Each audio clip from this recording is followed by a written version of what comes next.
এইখানে চাষাবাস করেন কারা? হাত তুলেন তো ভাই। জমি জমা চাষাবাস করেন কারা? বহু মানুষ আছেন চাষাবাস করেন, ধন্যবাদ, হাত নামান। হয়তো এখানে অনেক মানুষ উপস্থিত আছেন যারা শহীদ জিয়ার সময় দেখেছেন যে বহু খাল খনন করা হয়েছিল। আজকে বিভিন্ন জায়গায় খাল নদীগুলো বন্ধ হয়ে গেছে, বন্ধ হয়ে গিয়েছে না? বন্ধ হয়ে যাওয়ার ফলে যেখানে আগে পানি পথে যাওয়া আসা করা যেত সেটা যাওয়া আসা করা যাচ্ছে না। সেচের সুবিধার জন্য যেখান থেকে খাল থেকে পানি নিয়ে কৃষি জমিতে দেওয়া যেত সেটা দেওয়া যাচ্ছে না, যাচ্ছে। আমরা এই খাল খনন কর্মসূচি এই এই জায়গায়, এই উপজেলা সহ সারা বাংলাদেশে যত জরুরি খাল আছে, যত প্রয়োজনীয় খাল আছে, এই খালগুলো আমরা পুনর্খনন করতে চাই। এখন বলেন আমার এই পরিকল্পনা কেমন লেগেছে?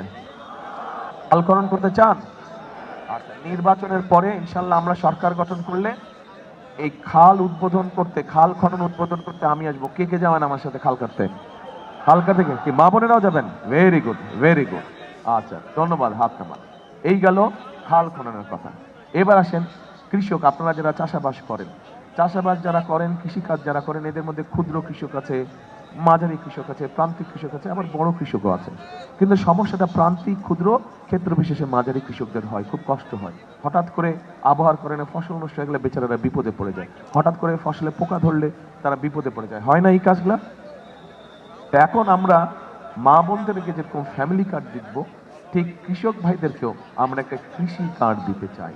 প্রথমে আমরা প্রান্তিক, ক্ষুদ্র এবং মাঝারি কৃষক দেবো, বড় কৃষক যারা তাদেরকে আমরা পরে দেবো, কিন্তু পরে দেবো আমরা।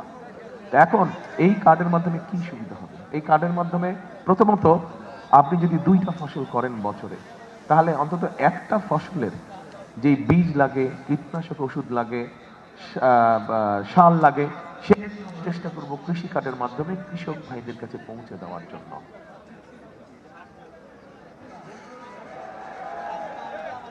পরিকল্পনাটা কেমন লাগলো? তো বলবেন তো ভাই, ভালো বললে তখন উৎসাহ বাড়ে, তখন কাজ করতে মন চায়। আচ্ছা, ঠিক আছে, ঠিক আছে। তো এই গেল কৃষকের কথা। সার বীজ সুবিধা পাবে, কৃষি বীমার সুবিধা পাবে, কৃষি ঋণের সুবিধা পাবে ওই কার্ডটার মাধ্যমে। তাহলে কৃষক ভাইদেরকে যদি আমরা কয়েক বছর ধরে এই সহযোগিতা দিতে পারি, তাহলে ধীরে ধীরে কৃষক ভাইদের যে অর্থনৈতিক সংকট আছে সেই সংকটটা কমে আসবে। কমে আসবে না? এই সহযোগিতা যদি পায় তাহলে কমে আসবে। আসেন এবার, একটি বিরাট 2 কোটি মানুষ আমরা। আপনারা আমাদের দেশ গ্রামে বিশেষ করে মহিলা এবং বাচ্চারা যারা আছেন, নারী এবং বাচ্চারা যারা আছেন, তারা অনেক ক্ষেত্রেই অনেক সময় অসুখ বিসুখ হলে ঠিকভাবে চিকিৎসার সুবিধা পায় না, তাই না? চিকিৎসার সুবিধা পায় না। পুরুষদের জন্য অতটা সমস্যা হয় না, চলে যায় ডাক্তারের কাছে, সেটা উপজেলা হেলথ কমপ্লেক্স হোক বা জেলা সদর হাসপাতাল হোক। কিন্তু অনেক সময় স্বামী ব্যস্ত বা ছেলে ব্যস্ত বা ভাই ব্যস্ত, ফলে মহিলা সদস্য যে পরিবার তাকে নিয়ে যেতে পারছে না বা যাওয়া হচ্ছে না। আমরা চাচ্ছি সারা বাংলাদেশে সব গ্রামে গ্রামে আমরা একজন হেলথ কেয়ারার দিব। পল্লী চিকিৎসকের কথা মনে আছে? আপনাদের মুরব্বী যারা আছেন তাদের মনে আছে? ওই পল্লী চিকিৎসকের মতন এদেরকে আমরা ট্রেনিং দেব।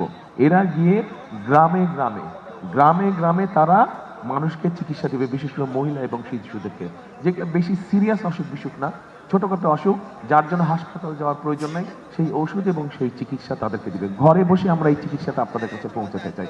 আপনারা ঘরে বসে এই চিকিৎসা পাবেন। এই পরিকল্পনাটা কেমন লাগলো? আচ্ছা, তো এখন যেই কয়টা পরিকল্পনার কথা বললাম, আপনারা কি মনে করেন এইগুলা যদি কম বেশি আমরা বাস্তবায়ন করতে পারি, তাহলে এই দেশের মানুষের যারা খেটে খাওয়া মানুষ বা কলেজে চাকরি শিক্ষকতা বাকরি করেন, ছোট ছোট এরকম যারা মানুষ সেই পরিবারদের জন্য ভালো হবে। স্কুলে বা কলেজে শিক্ষকতা করেন, এরকম যারা মানুষ সেই পরিবারগুলোর জন্য ভালো হবে? কি মনে করেন? আচ্ছা, ভালো হবে। দেখেন, আমরা সবসময় বলি, কি বলি, আমাদের সকল ক্ষমতার উৎস হচ্ছে জনগণ। যেহেতু আপনারা আমাদের সকল ক্ষমতার উৎস, আমি তো ভাই রাজনীতিই করি আপনাদের জন্য। আমাদের রাজনীতিটা হচ্ছে দেশের মানুষের জন্য, এবং সেই জন্যই এই পরিকল্পনাগুলো আমরা গ্রহণ করছি। এর সাথে আরো আছে, এই এলাকায় আরেকটি বড় সমস্যা আছে। সমস্যা আছে, অনেক তরুণ বা অনেক যুবকের শিক্ষা দীক্ষা কম বেশি আছে, কিন্তু তাদের কর্মসংস্থানের সমস্যা আছে, তারা অনেকে বেকার হয়ে বসে আছে। এই এলাকার বহু মানুষ কিন্তু এই সৌদি আরব, তারপরে আপনার দুবাই, তারপরে কাতার, এইসব এলাকায় যায় না? আবার আমেরিকাও যায়, ইউরোপেও যায় অনেকে। আপনাদের এলাকায় এরকম মানুষ আছে? আছে। এবং একই সাথে মালয়েশিয়া এবং সিঙ্গাপুরে অনেক লোক যায় না? আমরা চাচ্ছি ধীরে ধীরে সব- সব জেলায় একটা ভোকেশনাল ইনস্টিটিউট সুন্দরভাবে গড়ে তুলবো, একটা ট্রেনিং ইনস্টিটিউট।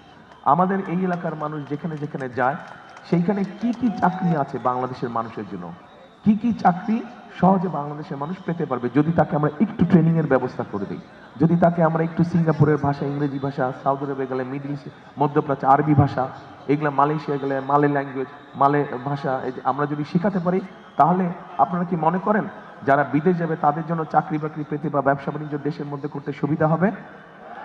কি বেকার সাহেব যারা আছেন বলেন না, এটা তো যারা বেকার আছেন হয়তো কর্মসংস্থানে তাদের জন্য বলেছে। এইভাবে আমরা ধীরে ধীরে ধীরে দেশটাকে সুন্দরভাবে চালাতে চাই, সুন্দরভাবে গড়ে তুলতে চাই।